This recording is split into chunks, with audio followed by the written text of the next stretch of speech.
are there like, other personality tests that you really, like that you found really accurate as far or effective as far as like, in the business world? Well, people use all different ones. There Hmm. are colors, there are animals, there are birds, there are flowers. I mean, there's all these different ones that people have used. They're all off of the same similar platform with DISC, DISC, Hmm. but they changed it all up. So when people don't know if I'm a red penguin or if I'm a blue duck, I mean, Hmm. it's confusing to people. You just use the same one. Pick one and use it. We believe DISC is the simplest to use, Hmm. DISC. And once people find that, they just can stay with it and everybody's using the same language. There's Myers-Briggs, there's all Hmm. kinds of different ones that you can get. Simple is the best Hmm. because if you have it simple, then people will use it, follow it, and so on. Right. Yeah, I think DISC is a big one. I've heard great things about DISC, and at one point I took a DISC test. Another one I, have used since I was in high school was Myers-Briggs. That's the Yes, one that yes. I kind of grew up with, and I still kind Mm-hmm. of think about it a lot. Mm-hmm. And then I also saw this podcast. It's really interesting. There's this CIA agent, and he was doing a podcast, and they asked him, yeah, does the CIA use personality tests? And they're like, yeah, of course. And he's like, what we found effective was Myers-Briggs. Mm-hmm. So I thought that was really interesting. And so do you It's do you been know around a your? long time. Mhm. It's just a little more complicated Mhm. than and in our field and the people that we work with, the simplicity is what makes it worthwhile. Right. Yeah. I am an ID. The I part of me is the outgoing, people oriented. The D Mm. part of me is very direct and decisive.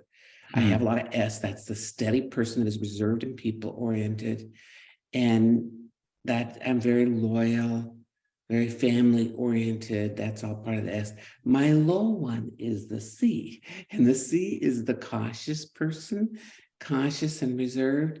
That's your accountant. That's your probably maybe not your lawyer, but they have some C. But I know where my strengths lie, and I also know um, who I relate best to. I'm surrounded in my own company by a lot of C's because that's an area where I'm not as good. And so I have people that aren't afraid also. So they're usually CD, which means they are very they'll challenge you in a respectful way, but they'll say, have you thought about this? This Mm. is something to consider in that situation. We might want to look at that. They wouldn't say, you're wrong and you don't need to do that. They wouldn't say Mhm. it like that because it wouldn't go anywhere. But they understand too, because we've all studied it. They've all Mhm. taken classes from us. Yeah. Right. Yeah. So my personality type, from Myers-Briggs is kind of hovers, back and forth and between. I Mm-hmm. guess it comes with the environment. Like if I'm in an environment where I need to be more extroverted, but I'm Mm-hmm. INFJ. So I Mm-hmm. is the introversion, and then be E if I'm in a, if I need to be extroverted. So it kind of Mm-hmm. fluctuates, and then N is intuitive. F is the Mm. feeling, and then J is judgment and like being a little bit more decisive. And so yeah, that's, and what I found is that like you got to be a little careful with personality tests because you don't want to put yourself into a spot where you are building a self-fulfilling prophecy, Mm. where like, oh, I'm this type, so I have to act this way, right? And so I think like when people first start with personality tests, it's like, oh, I need to be this way because that's my personality type. Mm. And they need to understand that even within personality types, there's so many variations. I mean, there's 8 billion people in the world and everybody's going to be different and not fit within a Yes. specific personality.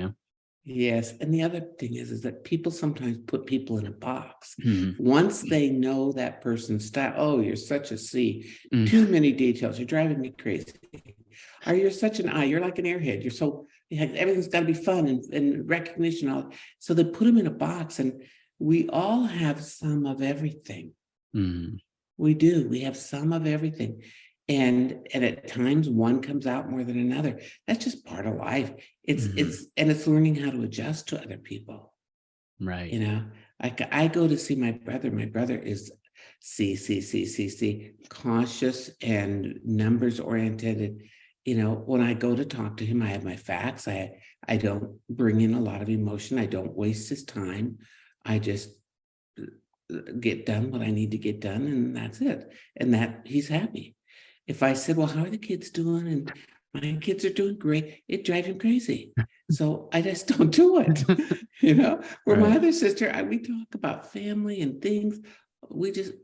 I'm here at her house actually in Atlanta today, and we're best friends. We're best friends and we think alike. If you ever play a game with us, be prepared.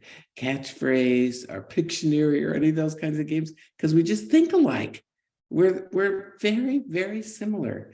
And even though like others are different than us, we just understand them. So we deal with them with how they need to be dealt with. And Mhm. everybody's okay with that. The big thing that I say is it's up to us to adjust. Mhm. It's up to us to adjust. We can't expect anybody else to adjust to us. They don't know usually. So we're Mhm. the ones that must adjust to other people. Hey, thank you so much for watching this video. If you enjoyed the video, make sure you watch the full episode here. And if you're not subscribed yet, make sure you click on the subscribe button. I really appreciate you watching. I'll see you in the next video.